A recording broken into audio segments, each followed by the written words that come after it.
Ressortissants européens en séjour au Burkina, ils ont voulu voir du pays le Burkina à travers des sites touristiques, Laongo, le parc urbain Bangrouego ou encore le mémorial Thomas Sankara sont autant de sites touristiques visités. L'activité s'est tenue sous la conduite de l'Agence face au tourisme. Le compte-rendu de Issoufou Kabouré, Moumouni Wanga.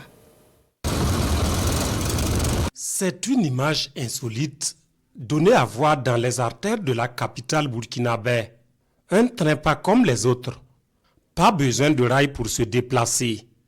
À bord, un groupe de touristes français et autres ressortissants de l'Union européenne venus contempler les merveilles touristiques du pays. Contrairement à ce qui se raconte à tort sous d'autres cieux, le Burkina Faso demeure une destination attrayante. J'ai emmené ma fille, donc vous savez, un enfant c'est ce qu'on a de plus précieux. Voilà. Jamais je ne l'aurais emmené si à un moment j'avais un doute d'un risque quelconque. En étant au Burkina, c'est l'endroit où je me suis senti le plus détendu dans mes voyages. Parce que je trouve que les gens sont accueillants, toujours souriants, il y a toujours un mot. Et on a appris ce que c'était aussi la parenté à plaisanterie. Donc on nous a expliqué. Et ça, c'est quelque chose que je trouve vraiment formidable, qui est unique. Première escale à plus d'une quarantaine de kilomètres de la capitale, le site de Laongo. Les visiteurs, sous la conduite et les explications du guide touristique, découvrent les nombreuses vies données à ces blocs. Des œuvres qui racontent chacune son histoire, taillées par les artistes burkinabés et ceux venus de tous les continents, à la faveur des 14 éditions du symposium de sculpture sur granit de Laongo. C'est dire qu'ici le granit cesse d'être seulement une pierre, mais un livre qui s'ouvre aux visiteurs. C'est très inspirant de voir toutes ces œuvres et tous les imaginaires qui ont été inscrits dans la pierre ici. La visite aussi avec le guide est très généreuse et nous permet vraiment de mieux comprendre chacune des œuvres qui sont exposées. C'est vraiment un très bon moment, une très belle visite qu'on a pu vivre aujourd'hui ici. Où il est dangereux de venir. On entend ça tout le temps quand on dit on va à Ouagadougou. Dans les familles, chez nous, des amis, la première réponse c'est vous êtes fous. Moi je viens tous les ans pour le Festival international de danse de Ouagadougou, donc tous les ans je reviens en disant mais venez quoi.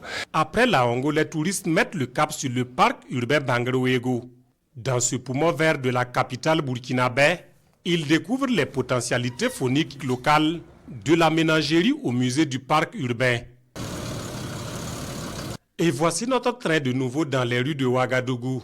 Cette fois-ci, c'est le mémorial Thomas Sankara qui accueille ses occupants. Pendant plus d'une heure et demie, le temps s'arrête. Touristes français et autres ressortissants européens plongent dans l'histoire du père de la Révolution d'août 1983. Ils découvrent sa vie, ses idées et son tragique destin avec 12 de ses compagnons. C'est un homme qui a fait cette révolution et qui a essayé de mener, d'ouvrir le Burkina à quelque chose de mieux pour la population. Ici, Thomas Sankara, je crois qu'il a fait partie de ce qui nous a inspiré, nous, au Sénégal. Mais surtout la nouvelle génération sénégalaise, pour ce qui me concerne, mais surtout totalement africaine, parce que toute l'Afrique aujourd'hui, on sait qui est Thomas Sankara, on sait d'où il vient, on sait qu'est-ce qu'il nous a laissé comme héritage. Et je pense que j'ai presque l'impression que c'est maintenant que ça commence à donner ses fruits. Et ça, c'est important. Après l'intensité de l'histoire, le voyage s'achève en douceur sur ce bateau, tout comme le train, fruit de l'imagination d'un des enfants de Sankara. Ceux-là même envoyés à Cuba par ce dernier pour des formations techniques et idéologiques. Quoi de mieux qu'un déjeuner sur l'eau, sur ce bateau-restaurant appelé affectueusement Commandant Pinard par son concepteur. Un lieu devenu un passage tant aimé du circuit de visite de l'agence face au tourisme. Quand on faisait, on ne comptait pas, pour avoir les étrangers, on comptait premièrement avec les nationaux. Mais on voit qu'actuellement, ça vaut en gros 3-4 jours, on a reçu des Allemands. Et aujourd'hui, d'autres personnes, je suis tellement fier, je suis content. Et je demande vraiment le bon Dieu de donner la force à face au tourisme de nous accompagner jusqu'à l'aboutissement de nos rêves. Les passagers partagent quelques saveurs locales et étrangères, ponctuées d'une ambiance conviviale dans les eaux du barrage de Tanguin. On était déjà venu il y a quelques jours au bord des réservoirs pour voir les jardins, et l'année dernière aussi. Et c'est un endroit assez magique,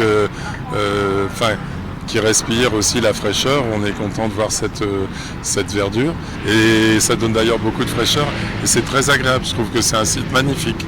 Puis le train des rues de la capitale burkinabé de reprendre son parcours, ses occupants avec, parfois sous les acclamations au passage des quartiers Tanguin, d'Apoya ou encore Paspanga. Ce train atypique n'a pas seulement transporté des touristes.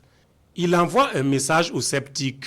Le Burkina Faso demeure une destination à ne pas manquer, malgré des préjugés à dessein très loin de la réalité.